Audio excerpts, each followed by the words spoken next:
اهدنا الصراط المستقيم صراط الذين أنعمت عليهم غير المغضوب عليهم ولا الضالين. وأن المساجد لله فلا تدعوا مع الله أحدا قل أمر ربي بالقسط وأقيموا وجوهكم عند كل مسجد وادعوه مخلصين له الدين كما بدأكم تعودون.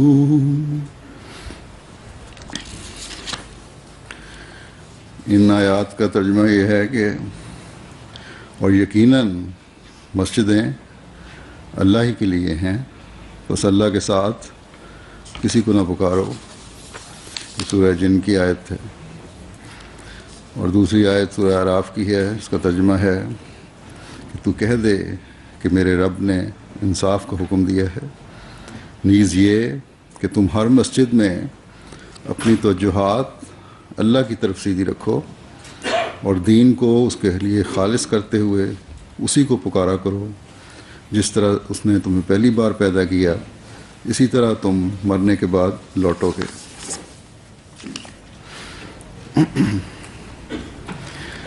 الحمدللہ آج اس علاقے میں ہمیں مسجد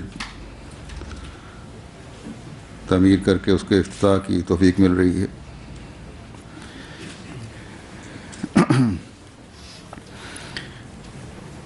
یہ دنیا کے لیے بھی بتا دوں کہ فیلتھم کا علاقہ کہلاتا ہے، ہانسلو بھی قریب ہے، اس لیے اس علاقے کی یہ مشترکہ مسجد ہے جو دو جماعتیں ہیں، ساؤتھ اور نارتھ.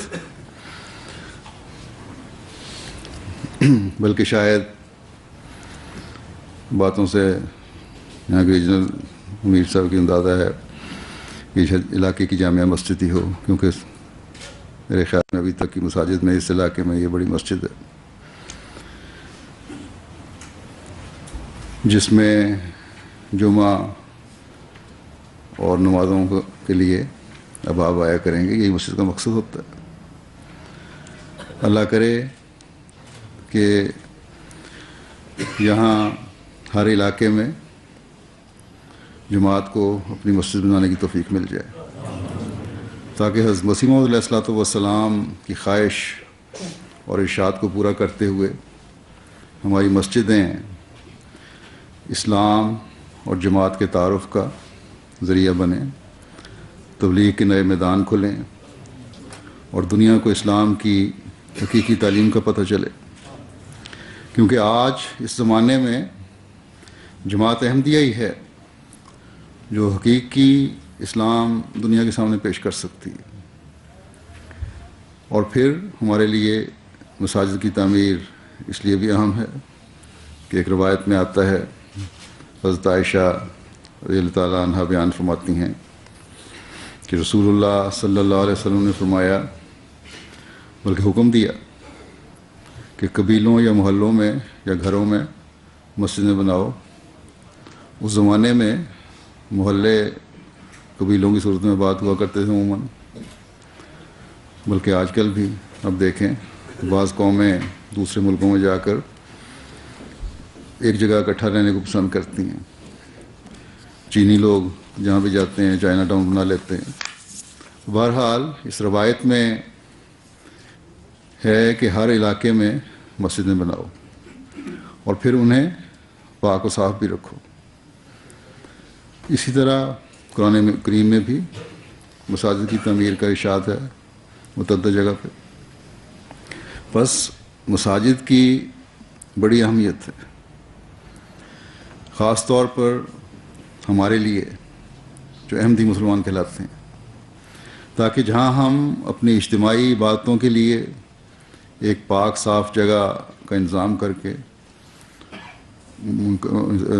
کریں اور اس کے لیے خاص اہتمام کریں، وہاں آج کل جب کہ اسلام کے خلاف بے شمار غلط فہمیاں پیدا ہو رہی ہیں، اسلام کی خوبصورت تعلیم کو دنیا کے سامنے پیش کریں.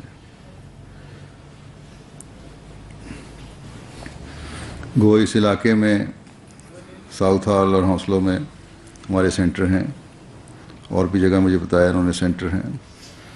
جہاں نماز کے لیے سب جمع ہوتے ہیں، جماعتی پروگرام وغیرہ بھی ہوتے ہیں، غیروں کے ساتھ پروگرام بھی ہوتے ہیں، لیکن باقاعدہ مسجد سے بہرحال نئے راستے کھلتے ہیں۔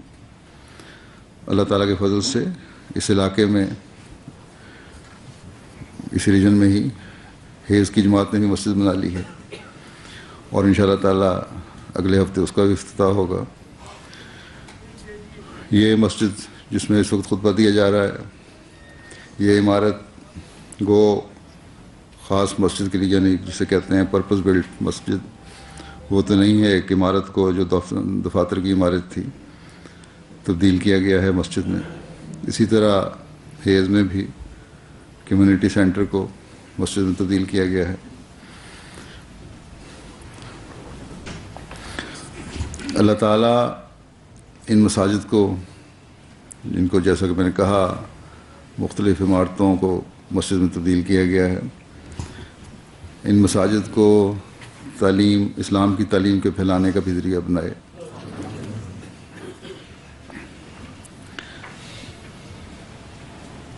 ہمارے ایمانوں میں ترقی کا بھی ذریعہ بنائے، اور ایمانوں میں ترقی ہے جو ہر مسئلے کے ساتھ خاص طور پر وابستہ ہے۔ یہ آیات جو میں نے تلاوت کی ہیں، ان میں اللہ تعالیٰ نے مساجد کی اہمیت بیان فرمائی کہ مسجد کی اہمیت اور اس کے مقاصد کے بارے میں تمہیں کس طرح خیال رکھنا چاہیے۔ قرآن کریم میں دوسری جگہ بھی اس کا ذکر ملتا ہے۔ بہرحال ان آیات میں اللہ تعالیٰ فرماتا ہے کہ مساجد ایسی جگہ ہیں جو خالصتاً اللہ تعالیٰ کے لیے ہیں۔ یہاں جو آئے خالص عبد بن کر آئے، اور مسجدوں میں کبھی کوئی کفر، شرک، بلکہ دنیاوی باتیں بھی نہ ہوں۔ اسی لیے آن حضرت صلی اللہ علیہ وسلم نے کاروباری باتیں بلکہ دنیاوی چیزوں کے، گمشدہ چیزوں کے اعلان کرنے سے بھی منع فرمایا۔ ہاں، جن باتوں کی اجازت ہے وہ خدا تعالیٰ کی عبادت کے بعد اللہ تعالیٰ کے پیغام کو دنیا میں پھیلانے کے منصوبے، دنیا کو خدا تعالیٰ کے قریب کرنے کے منصوبے، اور اس پر عمل کرنے کے لیے اپنے آپ کو تیار کرنا، اللہ تعالیٰ کی مخلوق کی بہتری کے سامان کرنے کے لیے مشورے، اور اس کے لیے اپنے آپ کو پیش کرنا۔ یہاں اس بات کی وضاحت ہو گئی اس پہلی آیت میں، فَلَا تَدْعُوا مَعَ اللَّهِ أَحَدًا،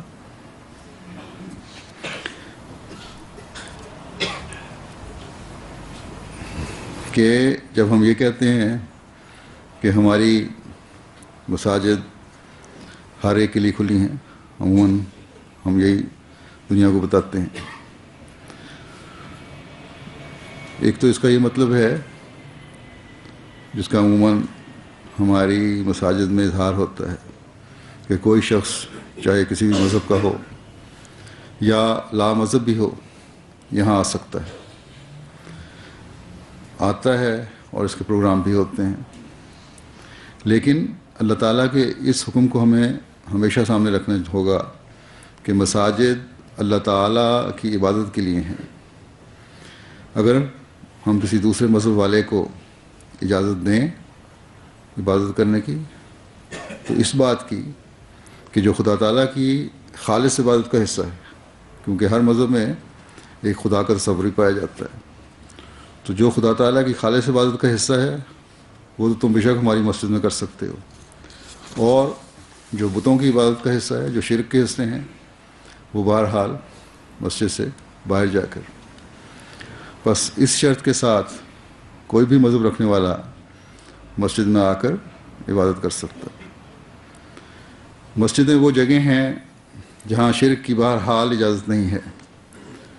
وَأَنَّ الْمَسَاجِدَ لِلَّهِ فَلَا تَدْعُوا مَعَ اللَّهِ أَحَدًا، کہ یقیناً مسجدیں اللہ تعالیٰ ہی کے لیے ہیں، ان کی تعمیر کا مقصد ہی ایک خدا کی عبادت کے لیے جمع ہونا ہے. یہ خدا تعالیٰ کا گھر ہے اور خدا تعالیٰ نے حکم فرمایا ہے کہ اگر میرے گھر میں عبادت کے لیے آنا ہے تو پھر میری اور صرف میری عبادت کرو، اور جو میرے احکامات ہیں ان پر عمل کرو. اس سے پہلی آیات میں بھی یہی مضمون چل رہا ہے کہ خدا تعالیٰ کی ذات ہی واحد و یگانہ ذات ہے، اور اس سے دور جانے والے اپنے کیے کی سزا بھگت لیں گے. اور حضرت صلی اللہ علیہ وسلم کی بعثت کے بعد تو یہ بات اور بھی زیادہ روشن اور واضح ہو گئی، اور اللہ تعالیٰ نے یہ فیصلہ کیا کہ اپنی وحدانیت کو دنیا میں اب حضرت صلی اللہ علیہ وسلم کے ذریعے سے قائم فرمائے گا، اور مساجد اس مقصد کو پورا کرنے کا ایک ذریعہ ہیں. اور اب دنیا میں اللہ تعالیٰ کی وحدانیت اور سچائی صرف اور صرف مساجد کے ذریعے ہی پھیلے گی. بس وہ لوگ جو حضرت صلی اللہ علیہ وسلم پر ایمان لانے کا دعویٰ کرتے ہیں، اور ہم جو حضرت صلی اللہ علیہ وسلم کے مقصد کو پورا کرنے کے لیے آنے والے آپ کے غلام صادق کی جماعت میں بھی شامل ہونے کا دعویٰ کرتے ہیں، ہمارا تو اب یہ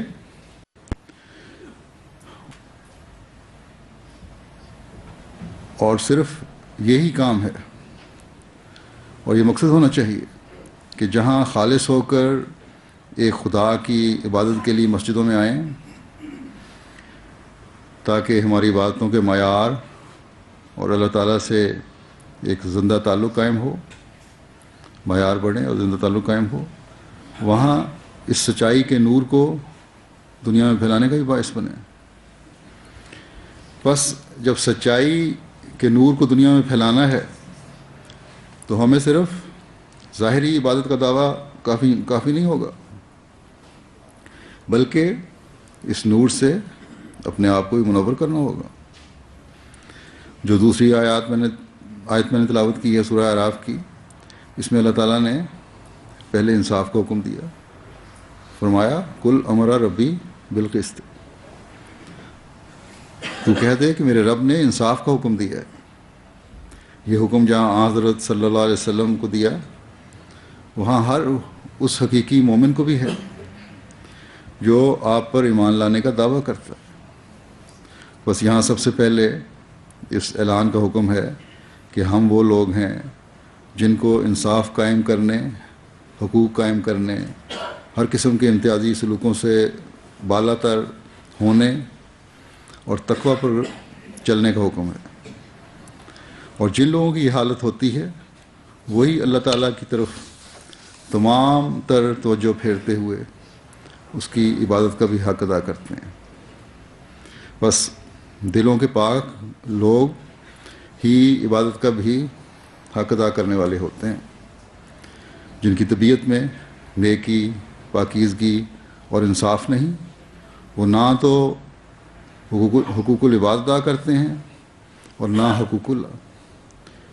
ایک معاملے میں اگر نیکی اور انصاف کرتے ہیں تو دوسرے معاملے میں عدل و انصاف ایسے لوگوں میں نظر نہیں آتا.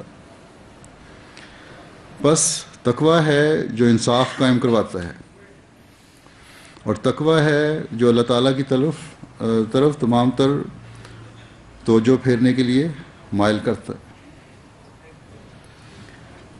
اور جو تمام تر اور تقویٰ ہی ہے جو عبادت کا حق ادا کرواتا ہے. اللہ تعالیٰ فرماتا ہے کہ نماز کے وقت جب مسجدوں کا رخ کرو تو اگر کسی بشری تقاضے کے تحت تمہاری دنیا داری یا ذاتی مفادات نے تمہاری توجہ ادھر ادھر کر بھی دی ہے تو نماز کے بلاوے کے ساتھ ہی تمہارے خیالات اللہ تعالیٰ کے احکامات کی طرف منتقل ہو کر تمہیں اللہ کا حقیقی عبد بنانے والے ہونے چاہیے، ورنہ یہ باتیں بے فائدہ ہیں، یہاں مسجد آنا بے فائدہ ہے.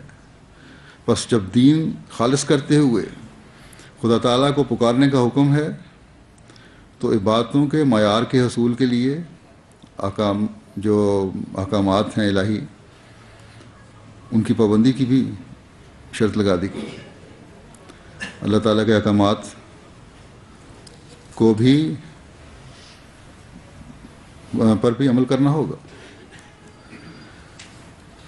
اللہ تعالیٰ کا خوف اور خشیت اور تقوی ہی ہے جو اللہ تعالیٰ کے بندوں کے حقوق کی ادائیگی بھی کرواتا ہے، اور یہ سب چیزیں ہی ہیں جو پھر خدا تعالیٰ کی عبادت کا حق ادا کرنے والی بھی ایک انسان کو بناتی ہیں۔ اور پھر اللہ تعالیٰ فرماتا ہے کما بدآکم تعودون، جس طرح اس نے تمہیں پہلی بار پیدا کیا تھا اس طرح تم مرنے کے بعد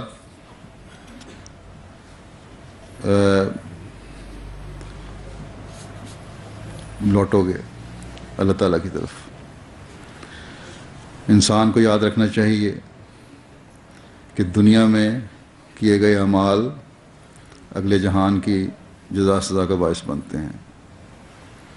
بس اللہ فرماتا ہے تمہاری جسمانی پیدائش کے مختلف مرحلے اور پھر یہ زندگی گزارنا تمہیں اس بات کی طرف توجہ دلانے والا ہونا چاہیے کہ مرنے کے بعد کی زندگی کے بھی مختلف دور ہیں جن میں سے روح نے گزرنا ہے۔ بس اس اخروی زندگی اور روح کی بہتر نشو و نما کے لیے، صحیح نشو و نما کے لیے اپنے اس دنیا کے اعمال کے ذریعے فکر کرو، اور یہ فکر اسی وقت حقیقی رنگ میں ہو سکتی ہے جب اللہ تعالیٰ کی عبادت کا حق ادا کیا جائے اور اپنی عبادتوں کو خالص اللہ تعالیٰ کی رضا حاصل کرنے کے لیے بجا لایا جائے، اس کے احکامات پر پوری طرح عمل کرنے کی کوشش کی جائے۔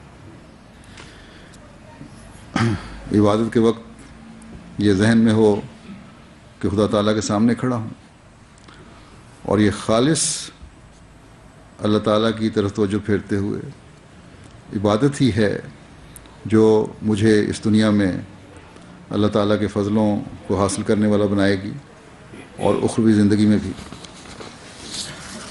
خالص عبادت کس طرح ہونی چاہیے اس بات کا نقشہ کھینچتے ہوئے ایک سوال کرنے والے کے اس سوال پر کہ نماز میں کھڑے ہو کر اللہ جل شانہ کا کس طرح کا نقشہ پیش نظر ہونا چاہیے، حضرت مسیح موعود نے اس سوال کے جواب میں فرمایا کہ موٹی بات ہے کہ قرآن شریف میں لکھا ہے ادعوہ مخلصین لہ الدین، کہ اخلاص سے خدا تعالیٰ کو یاد کرنا چاہیے اور اس کے احسانوں کا بہت مطالعہ کرنا چاہیے۔ بے شمار احسانات ہیں انسان پر اللہ تعالیٰ کے، اور خاص طور پر جو یہاں رہنے والے ہیں، مذہبی آزادی بھی ہے اور دنیاوی معاملات میں بھی اللہ تعالیٰ کے بہت فضل اور احسان ہیں۔ فرمایا کہ اس کے احسانوں کو بہت مطالعہ کرنا چاہیے کہ اخلاص ہو، احسان ہو، اور اس کی طرف ایسا رجوع ہو کہ بس وہی ایک رب اور حقیقی کارساز ہے۔ عبادت کے اصول کا خلاصہ اصل میں یہی ہے کہ اپنے آپ کو اس طرح سے کھڑا کرے کہ گویا خدا کو دیکھ رہا ہے، اور یا یہ کہ خدا اسے دیکھ رہا ہے، ہر قسم کی ملونی اور ہر طرح کے شرک سے پاک ہو جاوے،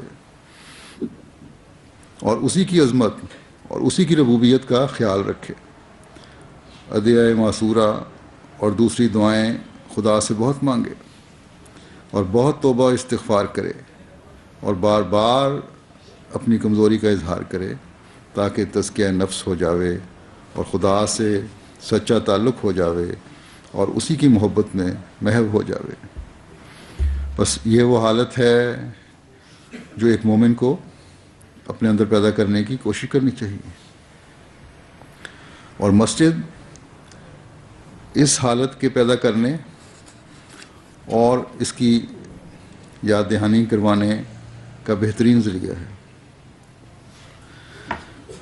بس ہمیں ہمیشہ یاد رکھنا چاہیے کہ مسجد بننے سے ہماری ذمہ داری پہلے سے بہت زیادہ بڑھ گئی ہے۔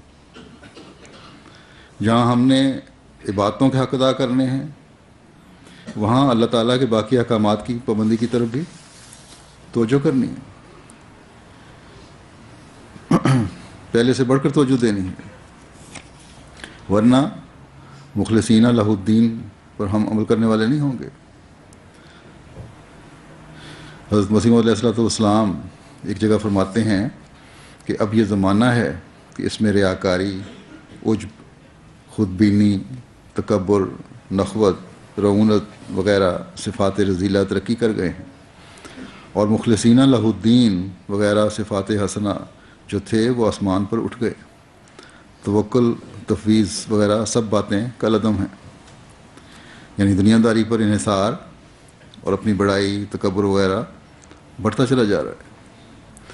اللہ تعالیٰ پر توکل کم ہے، دنیا کے خداؤں کی طرف توجہ زیادہ ہے، اللہ تعالیٰ کی ربوبیت کی طرف توجہ کم ہے، عبادت کے حق بھی ادا نہیں کیے جاتے، اور جو کام اللہ تعالیٰ نے سپرد کیے ہیں، جن نیکیوں کا حکم دیا ہے، ان پر توجہ بالکل بھی نہیں ہے۔ فرماتے ہیں کہ ایسے لوگ پھر مخلصین لہ الدین کس طرح ہو سکتے ہیں، کس طرح یہ حق ادا کر سکتے ہیں؟ پھر آپ نے فرمایا اب خدا کا ارادہ ہے کہ ان کی تخم ریزی ہو، یعنی ان نیک کاموں کی تخم ریزی ہو۔ یہ خدا کا ارادہ کس طرح ہے؟ یہ اس زمانے میں حضرت مسیح موعود علیہ الصلوۃ والسلام کو بھیج کر اللہ تعالیٰ نے اپنے اس ارادے کو عملی جامہ پہنایا ہے۔ بس ہم جب حضرت مسیح موعود علیہ الصلوۃ والسلام کی طرف منسوب ہونے کا دعویٰ کرتے ہیں تو ہمیں دنیا داری سے ہٹ کر خالص ہونا ہوگا، اور جیسا کہ میں نے پہلے بھی کہا، تب ہی مسجد بنانے کا ہمارا مقصد پورا ہوگا۔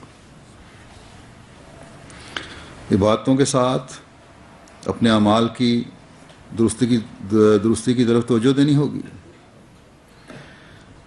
جو یہ کرے گا وہی حضرت مسیح موعود علیہ الصلوۃ والسلام کی بیعت کا حق ادا کرنے والا ہوگا۔ حضرت مسیح موعود علیہ الصلوۃ والسلام کے یہ الفاظ کہ اب خدا کا ارادہ ہے کہ ان کی تخم ریزی ہو، یہ میرے الفاظ نہیں ہیں، بلکہ طبیعتوں میں یہ انقلاب اس تخم ریزی سے پیدا ہوئے۔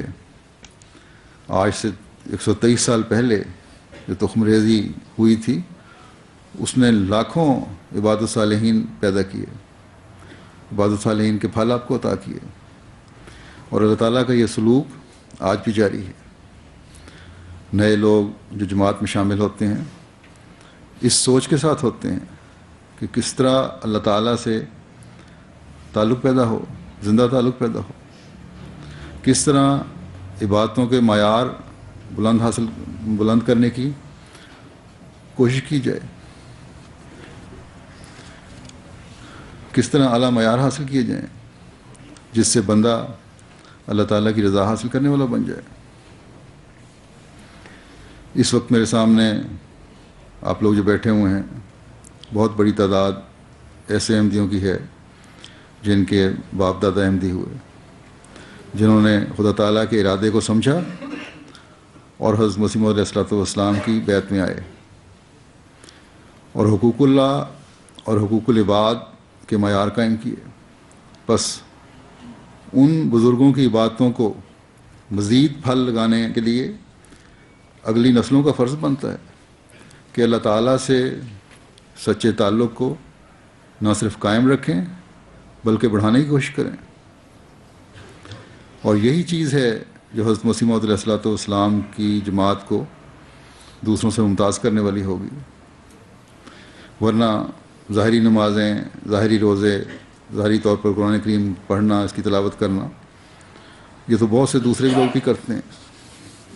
ہم میں اور دوسروں میں فرق صرف اسی وقت ظاہر ہوگا جب ہمارا ہر فعل خدا تعالیٰ کے لیے ہوگا، اور جب ہم دنیاوی معاملات میں بھی خدا تعالیٰ کی رضا کے پہلو تلاش کریں گے، تو اس وقت مساجد میں جا کر عبادت کے وقت بھی ہماری تمام تر توجہات خدا تعالیٰ کی طرف ہوں گی، اور دین کو اس کے لیے خالص کرتے ہوئے اسے ہی پکاریں گے۔ نمازوں میں ہماری توجہ ہمارے کاروباروں کی طرف نہیں ہوگی، ملازمتوں کی طرف نہیں ہوگی، دنیاوی خواہشات کے حصول کی طرف نہیں ہوگی، کسی دوسرے سے دنیاوی بدلے لینے کی طرف نہیں ہوگی، بلکہ تمام معاملات خدا پر چھوڑ کر اس کے حضور جھکیں گے۔ اللہ کرے کہ ہم اللہ تعالیٰ کی رضا کے حصول کے لیے اللہ تعالیٰ کے احکامات پر عمل کرنے والے ہوں، ان باتوں پر عمل کرنے والے ہوں جن کا اللہ تعالیٰ نے قرآن کریم میں ہمیں حکم دیا ہے، نیکیوں میں بڑھنے والے ہوں، تقویٰ میں ترقی کرنے والے ہوں، گناہوں اور زیادتی سے بچنے والے ہوں، اور اس کے خلاف جہاد کرنے والے ہوں۔ صرف بچنا ہی کام نہیں بلکہ اس کے خلاف جہاد بھی کرنا ہے۔ اللہ تعالیٰ نے قرآن کریم میں ایک جگہ فرمایا ہے سورہ مائدہ میں کہ وَلَا يَجْرِمَنَّكُمْ شَنَآنُ قَوْمٍ أَن صَدُّوكُمْ عَنِ الْمَسْجِدِ الْحَرَامِ وَلَا يَجْرِمَنَّكُمْ شَنَآنُ قَوْمٍ أَن صَدُّوكُمْ عَنِ الْمَسْجِدِ الْحَرَامِ أَن تَعْتَدُوا وَتَعَاوَنُوا عَلَى الْبِرِّ وَالتَّقْوَىٰ وَلَا تَعَاوَنُوا عَلَى الْإِثْمِ وَالْعُدْوَانِ وَاتَّقُوا اللَّهَ إِنَّ اللَّهَ شَدِيدُ الْعِقَابِ، کہ تمہیں کسی قوم کی دشمنی اس وجہ سے کہ انہوں نے تمہیں مسجد حرام سے روکا تھا، اس بات پر آمادہ نہ کرے کہ تم زیادتی کرو، اور نیکی اور تقویٰ میں ایک دوسرے سے تعاون کرو، اور گناہوں اور زیادتی کے کاموں میں تعاون نہ کرو۔ اللہ سے ڈرو، یقین اللہ سزا دینے میں بہت سخت ہے۔ آج اسلام پر یہ اعتراض ہوتا ہے کہ یہ شدت پسند مذہب ہے اور جنگ کو پسند کرنے والا مذہب ہے، اور یہ کہ اسلام نعوذ باللہ طاقت سے اور تلوار کے زور سے پھیلا، اور اسلام کے مخالف ہر مذہب کے خلاف، جو بھی اسلام کے مخالف مذہب تھا یا دوسرے مذاہب تھے، ان سب کے خلاف اسلام نے تلوار اٹھائی۔ اس آیت میں اللہ تعالیٰ نے اسلام پر اس اعتراض کا بھی رد فرمایا ہے آیت کے اس حصے میں، کہ جو اللہ تعالیٰ کے خالص بندے ہیں، جن کو اللہ تعالیٰ کی رضا مطلوب ہے، جن کی باتیں خدا تعالیٰ کی خاطر ہوتی ہیں، ان کے تو دشمنوں سے یہ سلوک ہونے چاہیے کہ کسی بھی طرح ان پر زیادتی نہ ہو۔ جنہوں نے زیادتی کی ہے ان کا جواب بھی زیادتی سے نہیں دینا۔ بس ایک مسلمان، وہ حقیقی مومن جو اللہ تعالیٰ کی رضا چاہتا ہے، نیکی اور تقویٰ کے معاملات میں اپنوں اور غیروں میں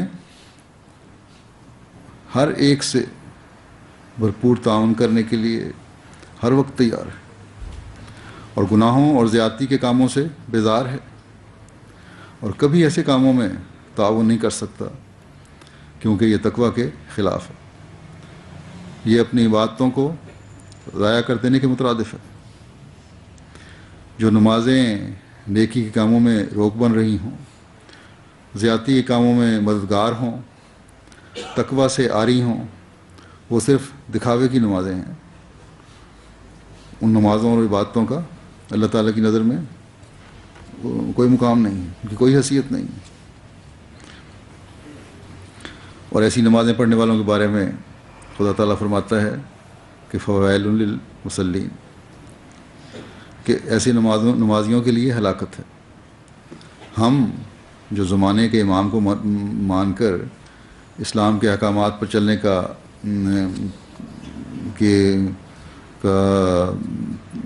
عہد کی تجدید کرتے ہیں، ہم میں سے کسی سے یہ توقع کی ہی نہیں جا سکتی کہ وہ مسجد میں عبادت کے لیے آئے، اس مقصد کے لیے آئے جس کے لیے مسجد تعمیر کی گئی ہے، اور پھر گناہوں اور زیادتیوں میں ملوث ہو جائے۔ بس یہاں کے رہنے والے احمدیوں کو اس علاقے کے لوگوں کے ان تحفظات کو بھی دور کرنا ہوگا۔ مسجد کی تعمیر کے ساتھ جہاں تبلیغ کے راستے کھلتے ہیں وہاں مخالفتیں بھی تیز ہوتی ہیں.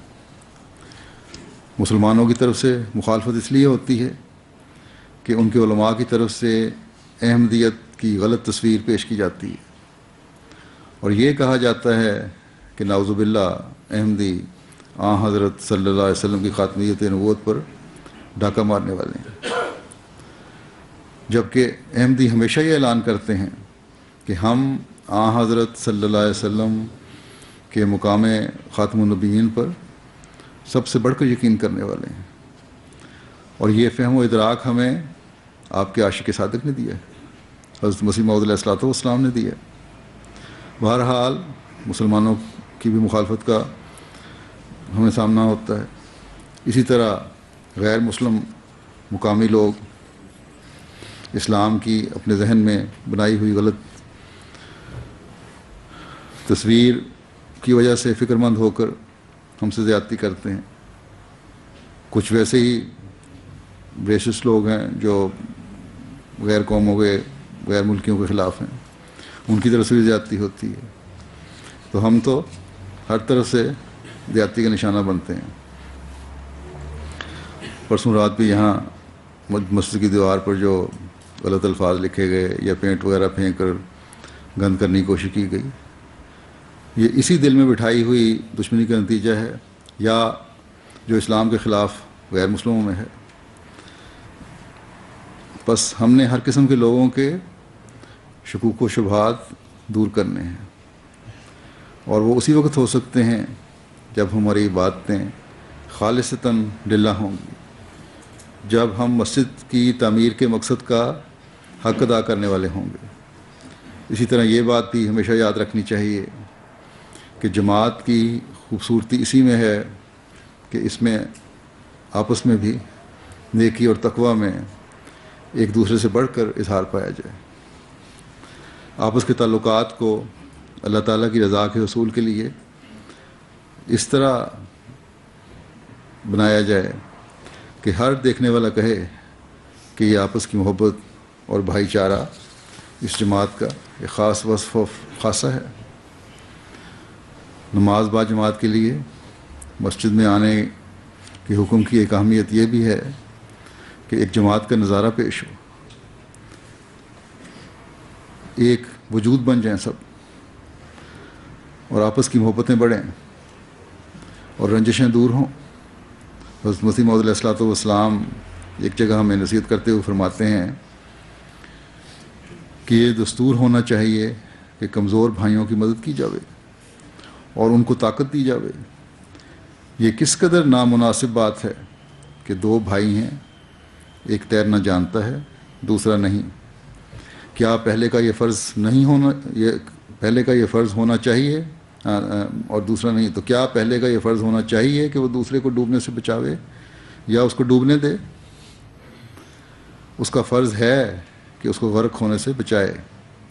اسی لیے قرآن شریف میں آیا ہے تعاونوا علی البر والتقوی کہ کمزور بھائیوں کا بار اٹھاؤ، عملی، ایمانی اور مالی کمزوریوں میں بھی شریک ہو جاؤ، بدنی کمزوریوں کا بھی علاج کرو. کوئی جماعت نہیں ہو سکتی جب تک کمزوروں کو طاقتور سہارا نہیں دیتے، اور اس کی یہی صورت ہے کہ ان کی پردہ پوشی کی جاوے. صحابہ کو یہی تعلیم ہوئی کہ نئے مسلموں کی کمزوریاں دیکھ کر نہ چڑھو کیونکہ تم بھی ایسے ہی کمزور تھے. اسی طرح یہ ضرور ہے کہ بڑا چھوٹے کی خدمت کرے اور محبت اور ملائمت کے ساتھ برتاؤ کرے. پھر فرماتے ہیں دیکھو وہ جماعت نہیں ہو سکتی جو ایک دوسرے کو کھائے، اور جب چار مل کر بیٹھیں تو ایک اپنے غریب بھائی کا گلہ کریں اور نکتہ چینیاں کرتے رہیں اور کمزوروں اور غریبوں کی حقارت کریں اور ان کو حقارت اور نفرت کی نگاہ سے دیکھیں. ایسا ہرگز نہیں ہونا چاہیے، بلکہ اجماع میں چاہیے قوت آ جاوے اور وحدت پیدا ہو جاوے جس سے محبت آتی ہے اور برکات پیدا ہوتے ہیں.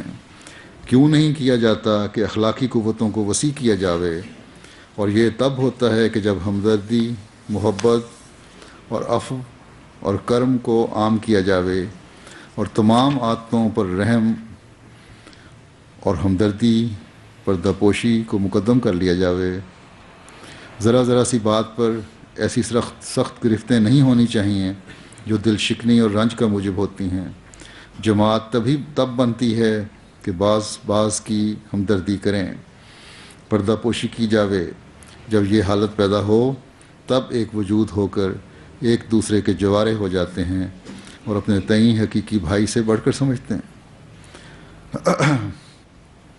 خدا تعالیٰ نے صحابہ کو بھی یہی طریق و نعمت اخوت یاد دلائی ہے. اگر وہ سونے کے پہاڑ بھی خرچ کرتے تو وہ اخوت ان کو نہ ملتی جو رسول اللہ صلی اللہ علیہ وسلم کے ذریعے ان کو ملی. اسی طرح پر خدا تعالیٰ نے یہ سلسلہ قائم کیا ہے اور اسی قسم کی اخوت یہاں قائم کرے گا. بس یہ انقلاب پیدا کرنے کے لیے حضرت مسیح موعود علیہ الصلوۃ والسلام آئے تھے کہ تقویٰ کو دنیا میں دوبارہ قائم کریں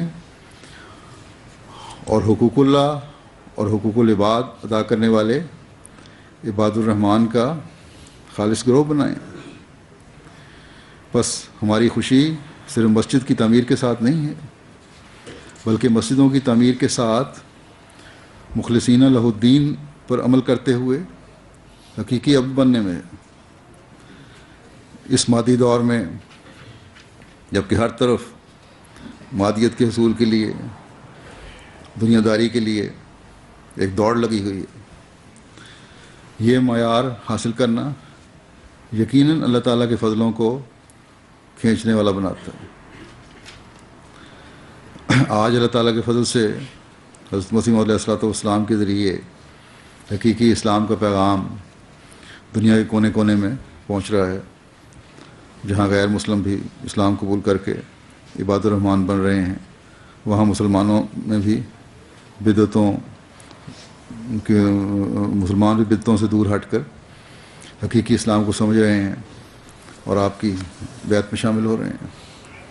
جیسا کہ میں نے شروع میں بھی کہا تھا کہ حقیقی اسلام حضرت مسیح موعود علیہ الصلوۃ والسلام ہی اس زمانے میں حضرت صلی اللہ علیہ وسلم کی نمائندگی میں پیش فرماتے ہیں. پرسوں کی ڈاک میں میں ایک خط دیکھ رہا تھا ایک ازبک احمدی کا، جس میں اس بات کا اظہار تھا کہ کس طرح اللہ تعالیٰ نے ان کی کایا پلٹی ہے. تو یہ ہے اللہ تعالیٰ کا فضل کہ نیک فطرتوں کو کس طرح جماعت کا حصہ بناتا چلا جا رہا ہے اور بدعات سے پاک کر رہا ہے. وہ لکھتے ہیں ازبک زبان میں انہوں نے لکھا ہے، ترجمہ یہ ہے کہ وہ زندگی جو ہم اس وقت گزار رہے ہیں اس میں کچھ ایسی چیزیں بھی ہیں جن سے ہم مکمل بے خبر حال میں رہے ہیں. آج کے دن تک وہ الفاظ جو انسان نے کبھی نہ سنے تھے، مثلا یہ باتیں کہ وفات شدگان پر قرآن خوانی کرنا، اپنی بدعات کا ذکر کر رہے ہیں، یا عیسیٰ علیہ السلام کو فوت شدہ تسلیم کرنا وغیرہ. لیکن صبر و تحمل سے ہم نے ان کتب کا مطالعہ کیا، یعنی حضرت مسیح موعود علیہ السلام کی کتابوں کا مطالعہ کیا جو ان کی زبان میں ابھی چند ایک جو لٹریچر مہیا ہوا.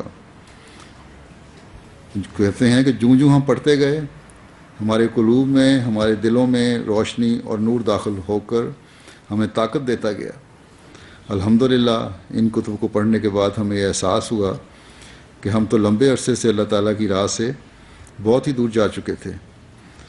ہم آپ کی خدمت میں اپنے لیے درخواست کرتے ہیں کہ دعا کریں کہ جماعت سے لی گئی الہی قوت اور نور ہمارے پورے بدن میں سرایت کر جاوے.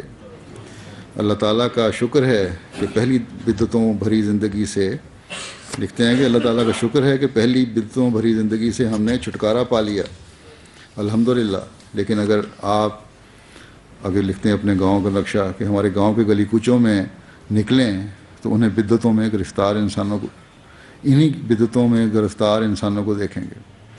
بس نئے آنے والے کس طرح چھٹکارے پا رہے ہیں، اور ہمیں خاص طور پر بہت کوشش کرنی چاہیے، جیسا میں نے ذکر کیا بہت سے بزرگوں کی اولادیں ہیں، کہ اپنے اندر سے بدعتوں کو دور کریں، ظاہری رسم و رواج کو دور کریں، صرف زمانے کی راہ میں نہ بہتے چلے جائیں، نہیں تو یہ نئے آنے والے آگے نکلنے والے ثابت ہوں گے. لکھتے ہیں کہ یہ خط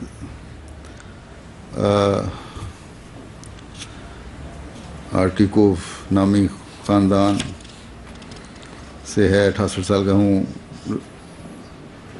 رسول جان اپنا نام لکھ رہے ہیں کہ ہم سب اہل خانہ اس بات پر ایمان لاتے ہیں کہ مسیح موعود آ چکے ہیں، اور ہماری خواہش ہے کہ ہمیں گواہی دینے والوں کی صف میں شمار کیا جائے، اور اس کے ساتھ ہم آپ کی خدمت میں یہ بھی درخواست دعا کرتے ہیں کہ اللہ تعالیٰ ہماری آئندہ نسلوں میں علماء اسلام اور مسلمان ڈاکٹر پیدا کرے، جب ان کے ہاں ڈاکٹروں کی بھی کمی ہوگی تو علماء وہ پیدا کرے۔ علماء تو پہلے بھی ان کے ہیں، ان کے نام نہاد، لیکن وہ حقیقی علماء پیدا کے لیے دعا کی درخواست کرتے ہیں جو حقیقی عباد الرحمن ہوں، جو اللہ تعالیٰ کے صحیح احکامات پر چلنے والے ہوں، اس کی عبادت کا حق ادا کرنے والے ہوں۔ تو ان کے بارے میں یہ کون صاحب تھے، وہاں کے مبلغ نے تعارف لکھا ہے کہ موصوف احمدیت کے سخت مخالف تھے، ان کا بیٹا پہلے احمدی ہو گیا اور یہ مخالفت کرتے رہے، بلکہ اس کو دھمکیاں دیتے رہے کہ تمہیں گھر سے نکال دوں گا، لیکن 2008 میں خلافت جوبلی کے جلسے میں شامل ہو گئے کسی طریقے سے، اور اس جلسے کے دوران ہی انہوں نے ان پہ ایسا اثر ہوا کہ انہوں نے بیعت کر لی، اور اب وفا میں کہتے ہیں، مبلغ لکھتے ہیں کہ اتنے آگے بڑھ چکے ہیں کہ ایک حضرت مسیح علیہ السلام سے حضرت صلی اللہ علیہ وسلم کے عشق کے صدقے ہی ایک خاص عشق ہو چکا ہے۔ احمدیت سے پہلے کہتے ہیں جب ہماری بحث ہوتی تھی تو حضرت مسیح علیہ السلام سے شدید نفرت ان کو تھی، لیکن اب یہ حال ہے کہ سیدنا مسیح موعود کے عاشق صادق اور فدائی ہو چکے ہیں۔ جب ان کو شروع میں جماعتی کتب دی گئیں تو بہت اعتراض کرتے تھے، اور اب یہ حال ہے کہ اسلامی اصول کی فلاسفی کا اس وقت ترجمہ ہوا تو کہتے ہیں پہلے میں نے ایک دفعہ پڑھی، پھر مجھے سمجھ آئی، پھر دوسری دفعہ پڑھی تو مجھے اور سرور حاصل ہوا، اب میں تیسری دفعہ پڑھ رہا ہوں۔ تو یہ ہے نئے آنے والوں کے ایمان کی حالت، ترقی کرتے چلے جا رہے ہیں اللہ تعالیٰ کے فضل سے۔ اللہ تعالیٰ کرے کہ ایسے لوگ، یہ بھی رشین ملکوں میں شمار ہونے والی ایک اسٹیٹ ہی ہے، کہ وہ وقت آئے جب ہم حضرت مسیح کے الہام کو یہاں بھی پورا ہوتے دیکھیں کہ ریت کے ذروں کی طرح احمدیت میں نظر آئے ہمیں۔ بس اس زمانے میں حضرت مسیح موعود علیہ السلام کے ذریعے سے حقیقی اسلام کا دنیا کو پتہ چل رہا ہے۔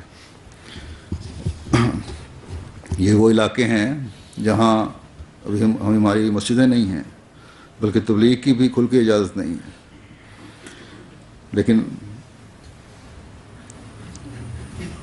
اور تعارف بھی احمدیت کا اچھی طرح نہیں ہو سکتا، لیکن اللہ تعالیٰ حضرت مسیح موعود علیہ السلام کی دعاؤں کو قبول فرماتے ہوئے جگ کی مہار اس طرف پھیر رہا ہے، خود لوگوں کی توجہ پیدا ہو رہی ہے اللہ تعالیٰ کے فضل سے، اور احمدیت کی فتح بھی انشاءاللہ تعالیٰ دعاؤں سے ہی ہونی ہے۔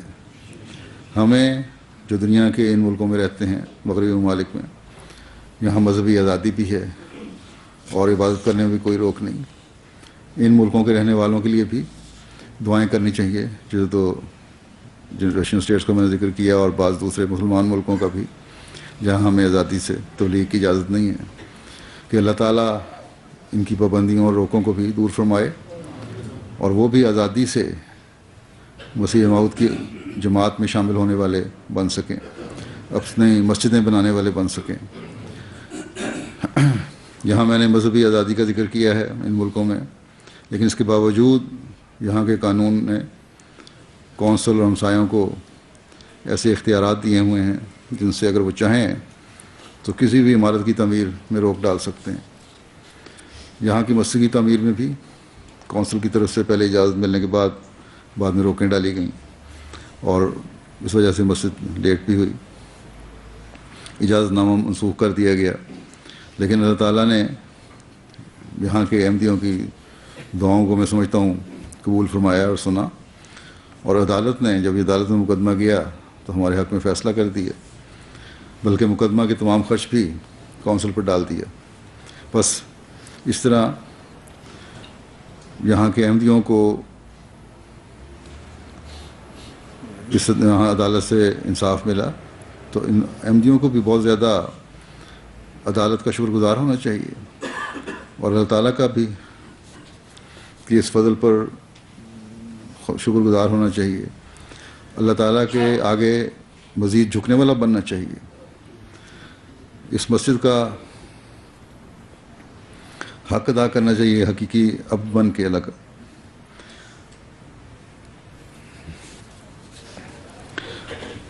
اس کے لیے باقاعدہ شکر گزاری کے لیے باقاعدہ مسجد میں 5 وقت یہاں نمازیوں کو آنا چاہیے. ایک حدیث میں آتا ہے، حضرت ابو ہریرہ رضی اللہ تعالیٰ عنہ سے روایت ہے کہ رسول اللہ صلی اللہ علیہ وسلم نے فرمایا کہ ملائکہ تم میں سے ہر ایک کے لیے دعا مانگتے رہتے ہیں جب تک کہ وہ اپنی نماز کی جگہ میں ٹھہرا رہتا ہے جس میں کہ اس نے نماز پڑھی. فرشتے کہتے ہیں کہ اے اللہ اسے بخش دے، اے اللہ اس پر رحم کر. کتنے خوش قسمت ہیں وہ لوگ جن کے لیے فرشتے دعائیں کریں. اور پھر ان کی دعاؤں کے ساتھ ایسے لوگوں کی اپنی دعائیں بھی شامل ہو کر اللہ تعالیٰ کے فضلوں کو جذب کرنے والی ہوں. جس کو اللہ تعالیٰ کی بخشش اور اس کا رحم مل گیا اسے اور کیا چاہیے. اللہ تعالیٰ ہمیں ان لوگوں میں شامل فرمائے جو اللہ تعالیٰ کی بخشش اور رحم کے حاصل کرنے والے بنتے ہیں. آخر میں مسجد کی تعمیر کے بارے میں بھی جو مجھے معلومات دی گئی ہیں ان کا بھی مختصر ذکر کر دوں. کچھ ذکر تو شروع میں ہو گیا کہ کس طرح یہ مسجد بنی اور عمارت کو تبدیل کیا گیا. دفتری عمارت کو اس کی خرید پر اور تعمیر پر تقریباً 9 لاکھ پاؤنڈ خرچ آیا ہے. اور اللہ تعالیٰ کے فضل سے جماعت نے، میرا خیال ہے حوصلوں کی 2 جماعتوں نے، یہی مجھے بتایا گیا کہ زیادہ تر خرچ اٹھایا. اور ریجن نے بھی بعض جگہوں سے دوسری جماعتوں نے بھی چندے دیے ہوں گے. اگر صرف حوصلوں کی اور فیلتم کی جماعتوں کو شمار کیا جائے تو 200 کے قریب یہاں چندہ دہند بنتے ہیں. کل تعداد تو ان کی 600 ہے. تو اس نے یہ خرچ اٹھایا اور مسجد بنائی. اگر ریجن کو بھی شامل کر لیا زیادہ سے زیادہ 400 کے قریب بن جائیں گے. پھر بھی یہ کافی بڑی رقم ہے. جو بھی صورتحال ہو، بڑی اللہ تعالیٰ کے فضل سے قربانی دی ہے جماعت نے. اللہ تعالیٰ ان کی قربانیوں کو قبول فرمائے. اور خاص طور پر 6 اشخاص ایسے ہیں جن کی بڑی قربانیاں ہیں، جنہوں نے تقریباً 2,80,000 کے قریب قربانی کی ہے. ایک نے 1 لاکھ سے اوپر ادائیگی کی، باقی نے 20,000 سے لے کے 50,000 کے قریب تک. اللہ تعالیٰ ان سب کے اموال و نفوس میں بے انتہا برکت عطا فرمائے. آخر پر پھر یاد دہانی کے طور پر میں کہتا ہوں کہ مسجد کا حق اس کی تعمیر سے یا 10, 20, 50,000 یا لاکھ پاؤنڈ کی قربانی سے حاصل نہیں ہوتا. یہ مقصد کبھی اس طرح حاصل نہیں ہوگا. اصل مقصد اس کو آباد کرنے سے حاصل ہوتا ہے. اور آبادی بھی ایسی جو خالصتاً للہ ہو، خالص ہو کر اللہ تعالیٰ کی عبادت کرنے کے لیے ہو. اور مسجد سے باہر نکل کر بھی اس عبادت کا ایسا اثر ہو کہ خدا تعالیٰ کے بندوں کا حق ادا کرنے والے بنیں، نیکی اور تقوی میں ترقی کرنے والے بنیں. اور یہی چیز ہمیں حضرت مسیح موعود علیہ الصلوۃ والسلام کی بیعت کا حق ادا کرنے والا بنائے گی. اللہ تعالیٰ ہمیں اس کی توفیق عطا فرمائے. ایک دعا کی بھی تعریف کرتا ہوں. آج کل پاکستان میں تو روز ہمارے ساتھ معاملات ہوتے ہی ہیں. انڈیا میں بھی حیدرآباد دکن میں ہماری مسجدوں پر غیروں کی نظر ہے اور قبضہ کرنے کی کوشش کر رہے ہیں. اور کیونکہ وہاں مسلمان بھی کافی تعداد میں ہیں، اس لیے ان کے شور سے حکومت بھی کچھ ان کے زیر اثر آ رہی ہے. اللہ تعالیٰ ان کے شر سے ہمیں بچائے.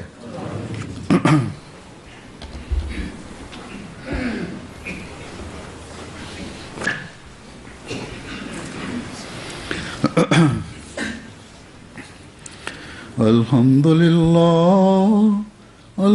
لله نحمده ونستعينه ونستغفره ونؤمن به ونتوكل عليه ونعوذ بالله من شرور أنفسنا ومن سيئات أعمالنا من يهده الله فلا مضل له ومن يضلل فلا هادي له ونشهد أن لا إله إلا الله ونشهد أن محمدا عبده ورسوله عباد الله رحمكم الله إن الله يأمر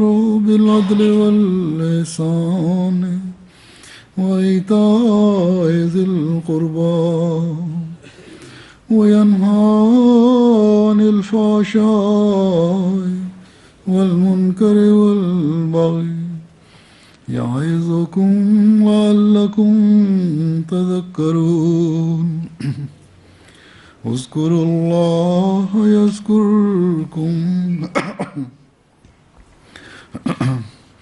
اذكروا الله يذكركم وادعوه يستجب لكم ولذكر الله أكبر